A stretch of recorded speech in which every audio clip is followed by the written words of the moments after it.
Peace. Y'all know what it is. It is I, Energy Master, aka the Emma, and this is episode 5 of 5% Nation, the solar return. We return like Jesus when the whole world needs us, and right now, the world is in a lot of confusion and turmoil. So I'm making sure that not only are these lessons known and understood, but to further bring clarification to them, even if you are a seasoned practitioner, if you will, because it's very easy to get caught up in the what could I say? Get caught up in the surface meanings of it, because at the end of the day, this is lessons that were taught and transmitted in the English language to children under the age of 16. So sometimes we have to bring some plus degrees to it in order to expand it and then make it more accessible to a more general audience, if you will. And so I'm going to jump right into the history of Allah and his 5%. And as I'm going through it, in the previous episode, we went over the supreme mathematics, and you got an opportunity to kind of see what the dynamics of it are and how numbers aren't just these abstract things, but they have specific qualities that describe processes in our lived reality. Okay, and so another bit of housekeeping. If you don't already have The Leopard in the Mirror, Canticle of the Mutant Guardian, get it on Amazon. I'll have you know, one of the brilliant things about the way that these lessons are taught is that in addition to the value of the information itself, the most important thing that has stood out for me is structure. Because as we go through this history, one of the things I'll point out right off top is that there are 26 items here. There's 26 different aspects to this history, and as you'll see when we get to the supreme alphabet, and you should recognize this from the English alphabet anyway, there's 26 letters, and so the significance of that number 26 is universal. It's in so many different places. If you're one of those people that's into like Hebrew gematria, for instance, the number 26 is the value of the name Yahweh. So it goes and it shows you that there is a structural coherence. There is a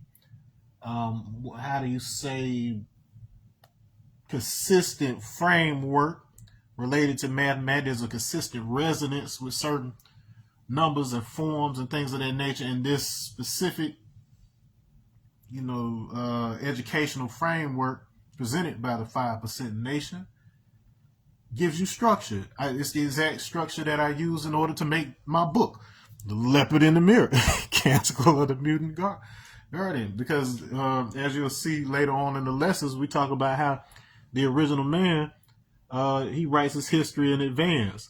It's not something done in retrospect like you've probably been conditioned to do in the West, but it's something that is predetermined because essentially, if your knowledge and your information is already aligned with natural cycles of the universe, what you're able to do is create what I'll call, quote unquote, a meme packet, which is essentially like the key symbols and archetypes and stuff that are informing the next 25,000 year cycle. And I've compared this in the past to the similarity between whether you're doing nautical travel on the ocean or in sci-fi where they have space travel. If you set your heading, you're supposed to set your heading at the beginning of the trip, and if you're just a couple of degrees off, the more time passes or the more distance passes, the more far off you are from your destination. So whereas that could cause you to land in maybe, I don't know, the South America as opposed to North America from one location, if you talk about space travel, 1 degree off, and then you hop in like hyperspeed to travel like light years at a time, you're gonna be on the entirely opposite side of the galaxy. So this is why we figure out these things on the personal level, navigating your own mental first before we're given the ability and the technology to be jumping around space, or if we develop higher faculties where you could just project your consciousness to another location. You want to make sure you've got the navigation skills down first. Ain't nobody gonna give you the keys to a rocket ship and then you can't even drive your mama's hatchback around a parking lot. So that's why we're doing this. So we making sure you get your driver's license on the inside before you go out here trying to drive society. And I'm pretty sure a lot of y'all wish that certain people who are in control of society right now had been giving them same restrictions and stuff. Like if some of them rich boys had to go through the same things that we had to when we were younger, just to be able to operate in society instead of being handed certain things on a platter, and then maybe they would think twice before they steer the ship in certain directions. All right, that said, just keep your eyes and ears open for right now. I just want you to get attuned to listening for numbers. So anytime you hear me mention a number, I don't want you getting all crazy conspiracy, the number 23 Jim Carrey movie with it, but just attune your ears. Like if you studied the supreme mathematics, just attune your ears for numbers and see if certain relationships are jumping out at you, even in the history of our law, because this man lived a full life, and you may wonder to yourself, how do you decide which moments to pick? It's the same thing with the I drew comics growing up, and so one of the things that you have to decide when you're writing a story is, and when you're doing the formatting, is which frames of the action do you capture. You don't necessarily need to draw every single action. You just need to catch those key frames so that somebody knows the flow of the story. You know what I'm saying? And so even that has a science to it, and you'll find that theme repeating itself more and more as we go, where we just look at the sequence of stories. But if you create things with the understanding of holographic temporal information, which is essentially us being able to move our conscious awareness from being frozen in the 3D perception of things, and then actually understand how four-dimensional time cycles are informing the actual shape and form of things that we see in 3D. This allows you to jump around in time with the mind first, so that you know how things unfold in 3D. And so that's how the original man writes his history in advance, so far in advance. All right. And you would literally have to have been a people who has been around for at least 25,000 year cycles to even begin to notice those kind of patterns. So with certain phenotypes only having popped up like maybe 6,000 years ago or so forth or whatever, you kind of have an understanding of what qualities and traits and stuff would have to have been passed down in order for some of this knowledge to exist before some of the quote unquote advances that we have today. And I say that with quotes because there are things that were achieved in ancient times that they can't even duplicate today, simply because they're thinking within a framework that does not allow for consciousness in the human element, the living human element, to participate in that structure as an observer. You can't separate you can't separate a measurement from the instrument used to measure it, and we measure all things in reality through our ability of observation. So it's kind of a moot point to try to create a framework in which we aren't included. All right, so all that said, just listen through those filters. All right, here we go. All right, number one. All right, Allah was born the Honorable Clarence Edward Smith on February 22nd, 1928, in Danville, Pittsylvania County, Virginia. The fifth of 7 children, which was 6 boys and a girl, from Lewis and Mary Smith. So that's 6 boys and 1 girl from Lewis and Mary Smith. Number 2. In 1944, at the age of 16, he and several of his family members moved to Harlem or Mecca, New York. Number 3. In 1946, he met Willen Jowers and had 2 sons with her 1949 Buster, aka A Allah, and 1951 Otis, aka B Allah. He then met Dora and had 4 children with her, Perry, aka C Allah, Christine, Debra, and Clarence. Allah and Gevasia had a son named Allah in 1968, although that one is disputed by some. Just putting it out there. Number 4. On October 30th, 1952, he was inducted into the U.S. Army, number 51207-085. And I'll go ahead and give you a clue. If you want to find out some interesting stuff, look up on Google the gematria value of 51207 and 85. There's a nice little secret hidden in, I think it was Numbers. It should be the book of Numbers, chapter 10, on the last 2 verses. And then make sure you find a Hebrew transliteration for that. Not just the face value, but then go to a site like Q Bible and see what those individual words actually mean. And then it'll uncover something very, very, very, very interesting. There's some advanced science they got embedded, even in just the history section of these lessons. All right, moving along. Number 5. While in the military service, he was a light weapons infantryman and a master of Kung Fu, Judo, and Karate. So that's China, Japan. Yeah, Judo and Karate are from Japan, and got Kung Fu. He was all... It'll tell you a few more of the countries that he was involved in while he was in Asia.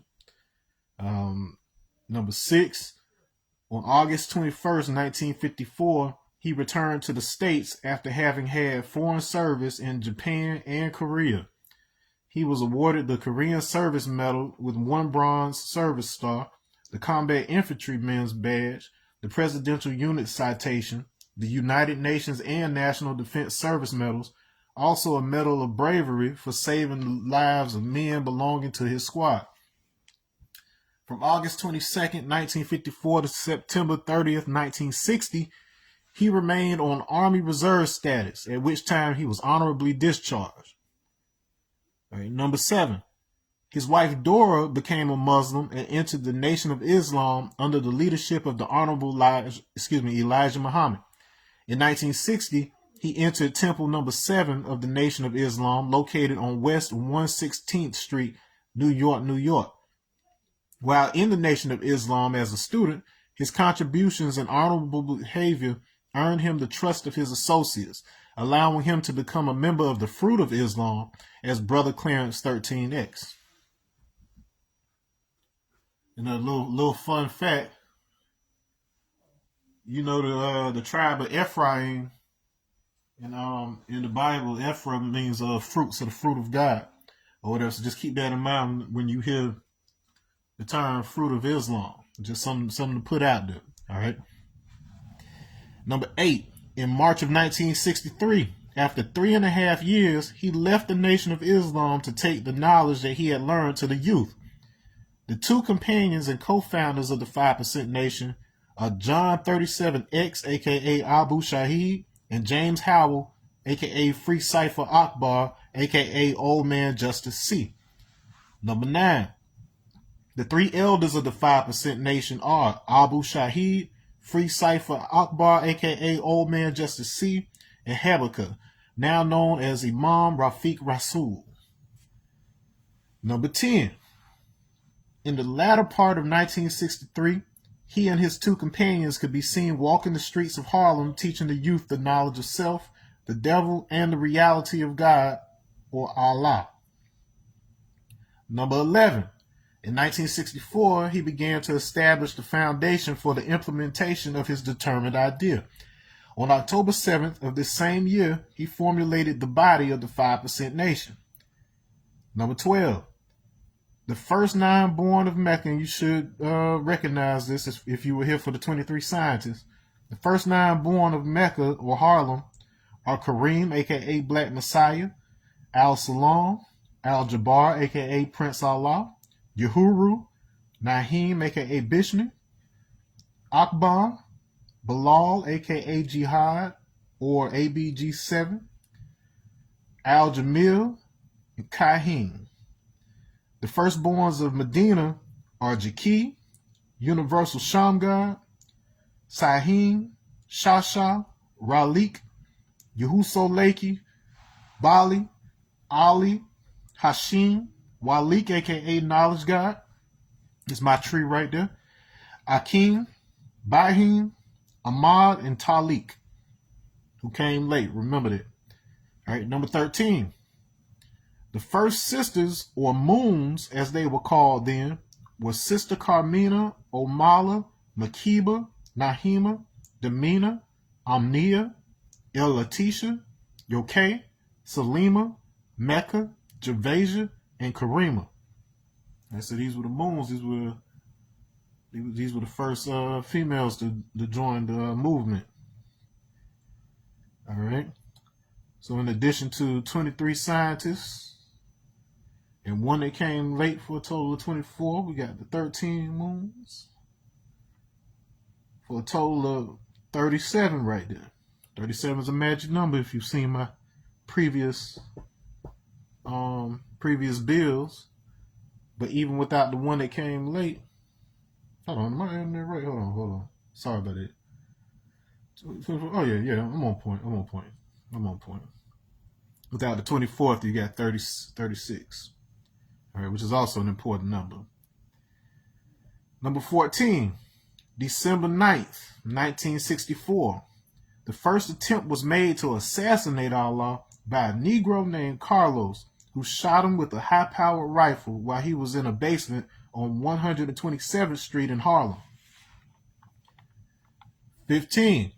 On May 31st, 1965, while speaking in front of the Hotel Teresa located at 2090 7th Avenue, 2 police officers attempted to break up the cipher. As a result, a disturbance was brought about. He, along with Old Man Justice C, Hebeker, and Young God, aka God Justice, was arrested for unlawful assembly, disorderly conduct, and possession of marijuana. Number 16. On June 2nd, 1965, at the arraignment in criminal court before Judge Francis X. O'Brien, he told the judge that he was wrong for accusing the righteous people and that the city would blow up, and when offered a lawyer, he told the judge that he was Allah and that he would represent himself. The judge then ordered that he be taken and held in custody on a $9,500 bond. 17. On September 23rd, 1965, the judge in the Supreme Court, Part 30, ordered him to be placed in the custody of a psychiatric unit of Bellevue Hospital for psychiatric treatment. This was the result of him proclaiming himself as Allah. 18. While at Bellevue, he continued to teach the youth, and authorities transferred him. Hold on. Let me go back in my head. Hold on. Oh yeah, while at Bellevue, he continued to teach the youth, and authorities transferred him to Mattawan as a means to separate him from his growing nation. However, the nation continued to grow. It was in the year 1966 that the first House Parliament was held at Born Allah, aka Allah B's house, located at 120th Street at 7th Avenue, New York, New York. All right, so keep some significance in your head around that word parliament, because I've talked about that in the breakdown of my last lecture series about that Bantu word mbunge, which we connected to the Fong Bantu, as well as the word funk, which is an original American invention, funk music. And so it was just this very odd connection between these languages and these phonemes that give you a nice trail to figure out, who is what. I was just, in fact, looking at videos recently about, the recent death of David Wilcock, who was popular, on Ancient Aliens and other programs. And a little while back, he said that, he was threatened that they were going to kill him for releasing information about Simeon Toko, aka the Black Jesus. It was a man who he was born 1918, but up until like 1984, this man had a very profound reputation throughout Central Africa for being able to not only regenerate but resurrect himself after these colonizers came and tried to kill him on multiple occasions. And he was a very holy man. He has a very popular church that still persists down there to this day. And they did not want people knowing about it. And just in me looking at those things, there was a lot of cover-ups related to Central Africa, particularly in the Congo and all the region that the Congo Empire, the Congo Kingdom was involved with, and specific details about that situation are directly influential to Wakanda and the Black Panther comics, particularly the Katanga region, where their uranium mines are the direct inspiration for the vibranium mines in Black Panther. And the U.S. government went to great lengths to keep the Axis powers, like the Nazis and whoever else, from knowing what the source of their uranium was in Central Africa. So they lied for decades that they got their uranium from Canada. And so if you are familiar with the Marvel comics and the arc where it's talking about like Captain America, how he runs into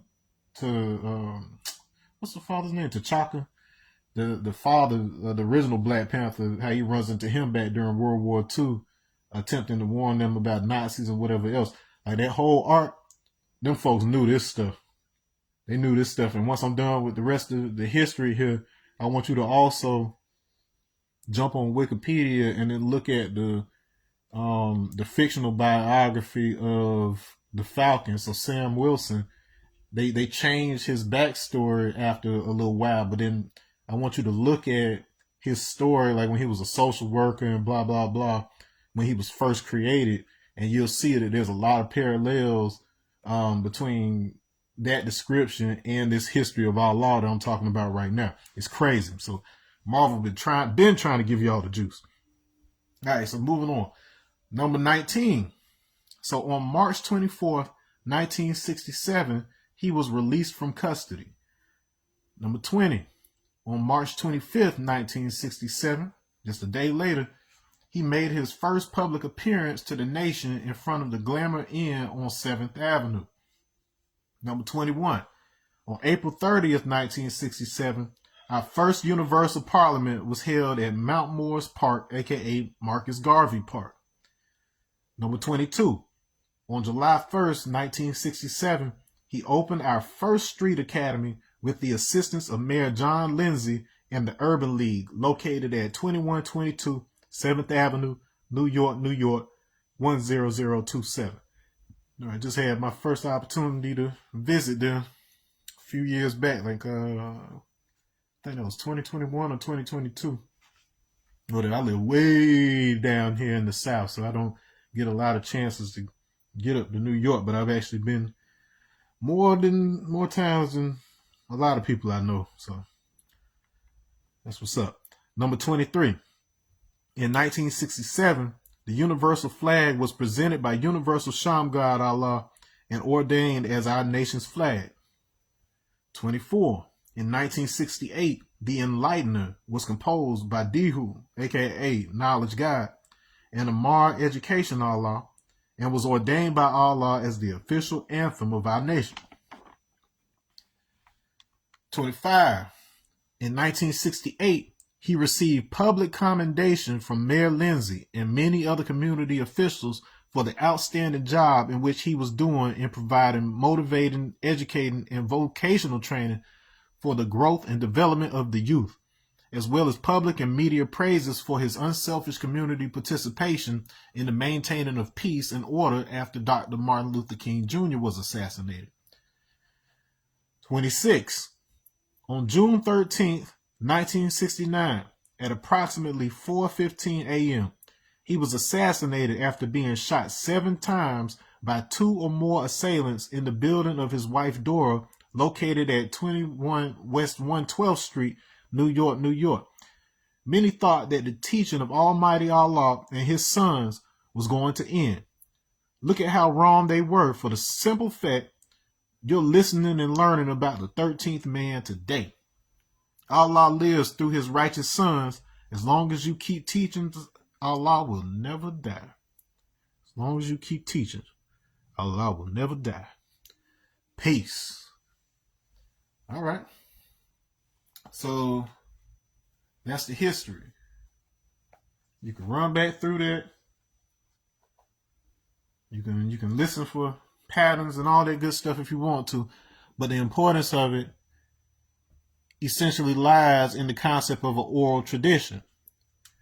All of this is stuff that you would memorize and keep it on the dome, like the Book of Eli. Remember on the movie, Denzel Washington, he had the whole Bible, memorized, because, we go through these times where people, they try to destroy the knowledge. And so the oral traditions, in addition to helping to preserve certain information, they also have inherent structure that has other effects on the ability of the mind to organize and operate. And this is why we do this. This is why certain numbers and why certain things are numbered in a certain way. You were just introduced to that structure of 26 items, and tomorrow we will be getting into the supreme alphabet. So it'll be the evolution, or the building, if you will, of the concepts that are introduced in the supreme mathematics.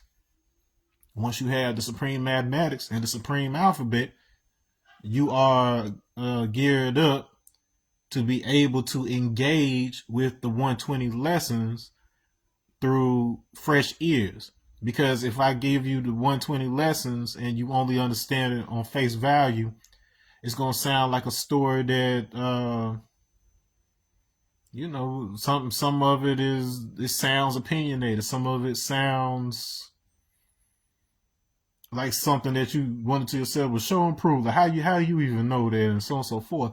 But if you understand it through the lens of the supreme mathematics and the supreme alphabet, you understand the science of encoding things in layers such that a person who is learning, they get a new and expanded experience every time they go through it. It's essentially like an operating system where the more that you learn and the more that you experience in life, the more you see within it. So ultimately, it's not something that's intended to program you, but instead it's something that is made to arrange information in the way that you interact with information in such a way that your own thoughts, your own learning becomes self-referential, where you get into a mode where you just automatically have it to where anytime you learn something, you can see part of yourself in it. And then that's the first stage in order to be able to see the oneness of Allah, to be able to see, instead of you and a group of people isolating yourselves and trying to unify around a separate concept, you instead get out of your own way so that you can see the oneness that is in everything. And then that becomes all that you look for in your interactions, and that becomes the gateway to peace. Because if you see a part of yourself in everything, or whatever, you don't dismiss it, you respect it. And then remember when we were learning the supreme mathematics, respect was one of the first prerequisites in the process of observation. Before you build anything or manifest anything in the physical, you've got to have, you got to be able to observe it. And in order to observe it, you have to respect it. And then while that may just sound like something that, is, I don't know, something made up just for this, something that they put in there to sound good, it's a scientific fact when you understand it through the lens of how the thalamus operates. So the thalamus is the part of your brain that prioritizes information. It's basically the part that says, okay, you should be able to see the steps that you're walking up when you're going into your house, but you shouldn't be able to see every single air molecule that's moving around you, because if you saw air with the same weight that you see physical objects, it'll just look like a mush of static. It'll just look confusing and you wouldn't be able to operate. But by that same regard, due to your conditioning and even the way that you understand language, your brain filters out all sorts of information. I don't know if you remember when you first started learning how to drive, but when you first get in a car, you looking at some of any and everything. You don't know what's significant and what's not.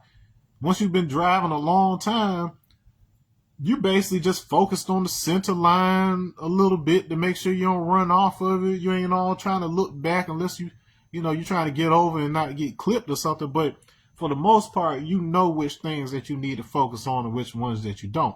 But that can be a double-edged sword if you've picked up some kind of conditioning that you don't even realize is filtering out information that people in positions of power or who are otherwise in other positions use in order to operate in secret, but right out in the open because of your blind spots. So those blind spots don't always have to be physical obstructions to your vision, because if your mind is already conditioned to filter out certain information, you won't even hear it when they're telling you the truth, right? So that's what this is all about. So this is training and conditioning and helping to scrub and restructure the architecture of your own mind so that it more efficiently and effectively processes information before we get introduced to some of these higher energetic factors of our own being and essence as God and earth on this planet. All right. So on that note, I will see y'all tomorrow. Gotta go handle some business. We'll say peace.